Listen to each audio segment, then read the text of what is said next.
Part of the fun of gardening is being able to do kind of a show and tell with other gardeners, and that's what I want to do with you on this particular segment. But first, let me give you an update on our big tomato contest.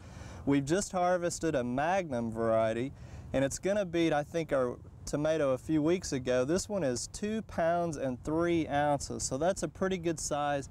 Still a long ways off from the world record of about 7 pounds 12 ounces, but it's bigger than what we harvested last time. And just a reminder that you can pick up more information about our giant tomato contest at any of your county extension offices or at Southwood in Tulsa, which was one of our sponsors.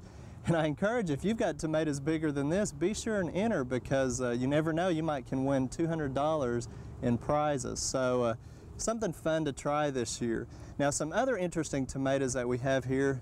One, it kind of looks sick, and probably from the camera angle there it looks like it's not ripe, but that's its characteristic. It's evergreen, or also called emerald evergreen. It was provided to us by the Tomato Growers Supply Company out of Florida, and actually this particular tomato, they tell us, is one that when it's ripe it is a green color, and I'm going to cut into this and we'll find out here. Ours are turning kind of a yellowish color on the outside, and sometimes we get a little bit of discoloration from various diseases, insects, but inside, sure enough, it's ripe because you can see the juice coming off and it is a green color. It kind of reminds me of the green grape that we grew a couple of seasons ago. That's a little bit smaller, cherry type. So something different if you like different with tomatoes. Another one that's a little bit more like a tomato is Husky Pink. This particular one sent to us from Nichols, and you can see some cracking on both of those. And what's happened there is, remember, starting out in the summer, early spring, we had lots of moisture. It's dried out now. When you water them, they start to grow again, and it causes them to crack, so you need a little bit more consistent moisture to keep them from doing that. But both of these are around 72 to 75 days to get to the harvest time from transplanting. Both are considered a medium to large size tomato, and both of them are actually an indeterminate plant, although the Husky Pink, which is a pinker fruit, if you look at the plant, even though it's indeterminate, it's referred to as a compact indeterminate, which the plant's a little bit smaller. You could use it in maybe container space-saving gardening, but we've ended up staking both of ours just in case because of the indeterminate choice. Now, we've got some unusual eggplants too. This particular one is Ghostbuster from Hastings.